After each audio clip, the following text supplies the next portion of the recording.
La quête des mondes, introduction. Lorsque les voiles de la réalité se lèveront, dévoilant les secrets inavouables de ce monde étrange, votre sommeil sera hanté par des cauchemars inéluctables. 6 amis, à peine sevrés de l'innocence de l'adolescence, viennent d'achever leurs études à l'âge de 16 ans. Cette série vous entraîne dans un univers où l'université diabolique n'est que le prélude d'une aventure épouvantable qui bouleversera ce groupe d'amis. Ils ne disposent que d'une seule année pour choisir le monde dans lequel ils vivront le restant de leurs jours. À l'issue de cette année effroyable, ils devront opter pour l'un des 5 mondes distincts qui s'offrent à eux. Le premier, celui de la vertu, promet la liberté, mais au prix de l'isolement total, sans attachement ni à la famille, ni à un partenaire, teinté seulement d'une légère magie blanche ou d'une conscience supérieure. Les 2 mondes suivants, plus sombres, séparent les jeunes hommes des jeunes femmes. Ce sont des royaumes démoniaques où la magie noire règne en maître et où les plaisirs physiques et immédiats sont les seules sources de satisfaction.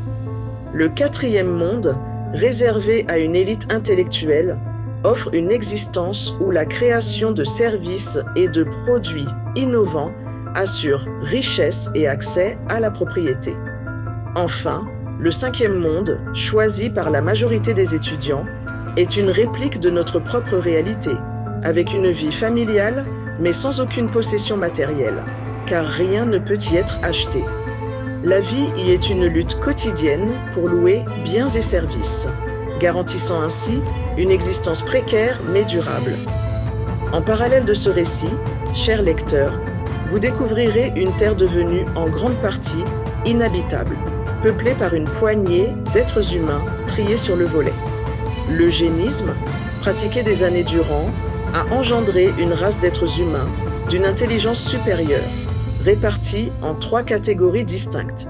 Une élite immortelle domine, tandis qu'un groupe d'individus se consacre aux tâches que ni les robots ni la superintelligence artificielle ne peuvent accomplir. Enfin, quelque part, cachés, vivent les descendants des décroissants, possédant le niveau d'intelligence d'un humain des années 2030. Ils survivent sobrement dans la nature, tels des ancêtres d'un autre âge. Ne vous bercez pas d'illusions, cette fiction, destinée aux lecteurs avertis de plus de 16 ans ne vous laissera pas indemne. Ce monde, avec ses ombres et ses lumières, est peut-être celui que vos enfants auront à affronter. Vous êtes prévenus. Entrez dans cet univers à vos risques et périls, car il pourrait bien être le miroir d'un futur inéluctable. Chapitre 1. Le dernier jour, avant l'université Le Soleil, de ce dernier jour d'août, déclinait lentement, enveloppant le lac d'une lumière dorée. Les 6 amis, liés par des années de camaraderie et d'expériences partagées, s'étaient donné rendez-vous près de l'eau, à cet endroit où, depuis leur enfance, ils venaient se baigner nus, insouciants des regards et des jugements. Aujourd'hui, malgré les transformations de leur corps par la puberté et l'éveil de leurs désirs et attirances, ils continuaient à nager sans aucune pudeur, préservant ce rituel d'enfance. Émilie, toujours vêtue de noir, affichait son éternelle rébellion contre une société qu'elle méprisait. Ses cheveux corbeaux cascadaient sur ses épaules, contrastant avec la pâleur de sa peau. À ses côtés, Andrew, courageux et viril, portait sa veste en cuir avec une aisance naturelle. Il semblait plus âgé que ses 16 ans, une maturité précipitée par la vie. Lucien, avec son allure de gendre idéal, dissimulait une part de son être que seuls ses amis connaissaient. Homosexuel non assumé, il n'avait encore jamais partagé son corps avec un autre homme, et cette invisibilité pesait sur son cœur. À côté de lui, Ilias, au caractère bien trempé, défenseur acharné de la justice et de l'écologie, ne mâchait jamais ses mots. Eugénie, la petite fille modèle, brillante d'intelligence, surpassait ses amis dans tous les domaines académiques, notamment les sciences et les mathématiques.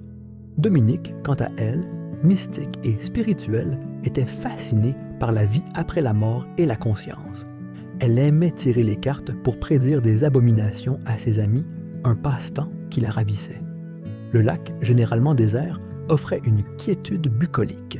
Ces eaux limpides reflétèrent les arbres environnants et la chaleur de l'été enveloppait l'endroit d'une torpeur presque palpable. Les autres adolescents préféraient les jeux électroniques, laissant ce coin de nature à ce groupe d'amis inséparables. Après s'être baignés, les 6 amis étaient maintenant allongés côte à côte sur l'herbe, sentant la terre chaude sous eux. Leur corps, refroidi par l'eau glacée du lac, était apaisé, mais leurs esprits étaient en ébullition, préoccupés par l'avenir incertain qui les attendait. Demain, ils entreraient à l'université diabolique et leur vie changerait à jamais. « Tu sais, Andrew, » commença Emily en fixant le ciel, « l'idée de vivre dans un monde de plaisir physique ne me dérange pas. » Andrew se tourna vers elle, son regard sérieux.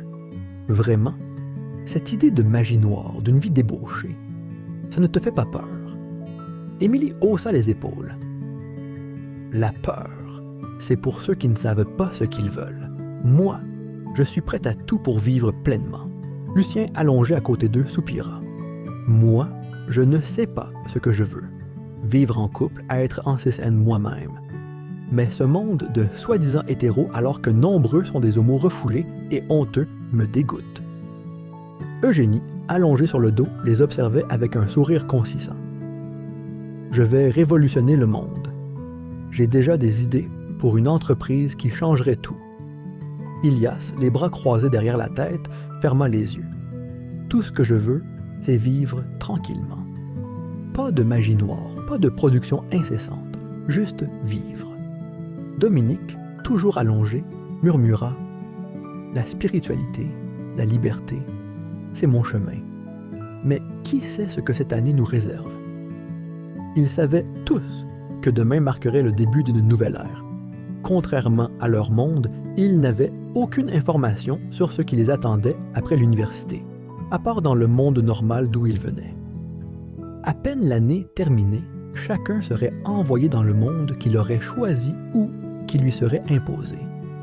Personne n'avait de nouvelles précises de ces mondes, ni des évaluations ou des tests, et aucune communication avec leur famille ne serait possible durant cette année ni pour le restant de leur vie.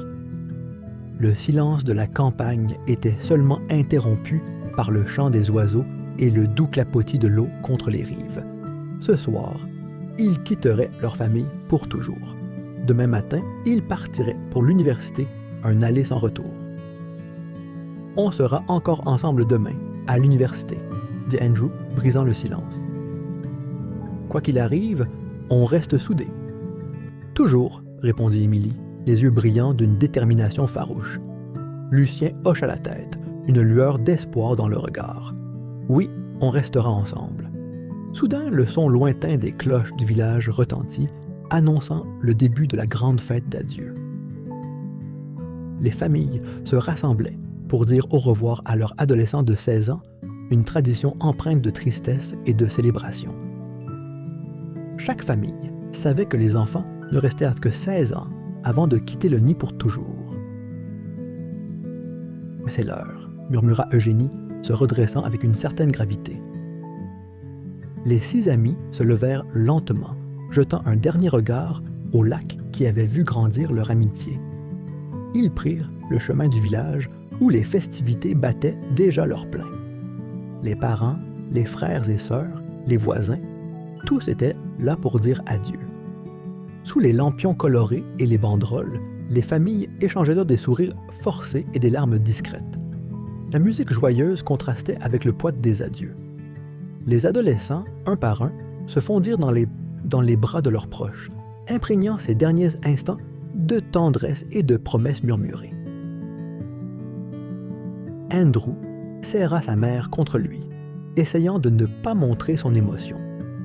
Émilie embrassa son père avec une rare douceur. Lucien sentit les larmes monter en embrassant sa petite sœur. Ilias étreignait ses parents. Eugénie prit un dernier selfie avec ses frères, et Dominique murmura des prières avec sa grand-mère. Leurs regards se croisèrent, chargés de détermination et de crainte. Demain serait le début d'une nouvelle vie, loin de tout ce qu'ils avaient connu, mais ils se promettaient de rester ensemble, de se soutenir.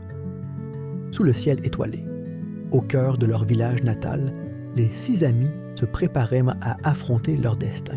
Une année les séparait du choix final qui déterminerait leur avenir. Mais pour l'instant, ils savouraient leur dernier instant de liberté, ensemble comme toujours. Chapitre 2. Les photos d'enfance. La place du village, ornée de guirlandes lumineuses, s'animait sous le crépuscule d'un dernier jour d'août. Cette soirée d'adieu, tradition ancrée dans le cœur de chaque famille, marquait un tournant pour les adolescents qui quittaient le nid familial pour toujours. Les tables étaient garnies de mets variés, et la douce mélodie, jouée par un orchestre local, résonnait, ajoutant à l'ambiance festive et mélancolique. Il était coutume, durant cette soirée, que chaque famille apporte des photos de l'enfance de l'enfant qui les quittait. Ces souvenirs précieux étaient affichés sur de grands panneaux répartis autour de la place. Un panneau pour la naissance, un autre pour les anniversaires des 3 premières années, un pour la première année d'école, un autre pour les vacances, et ainsi de suite pour les 16 années de vie de famille. Chacun restait avec sa famille, profitant de chaque seconde de cette ultime veillée.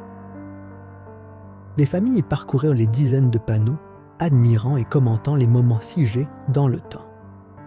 Chaque photo racontait une histoire, une tranche de vie partagée.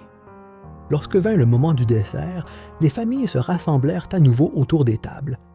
Les discussions animées et les rires emplissaient l'air, mais une certaine gravité planait, consciente de l'imminence de l'adieu. Eugénie se leva discrètement de la table familiale et fit signe à ses amis de la rejoindre. Ils la suivirent, intrigués, vers les panneaux de photos.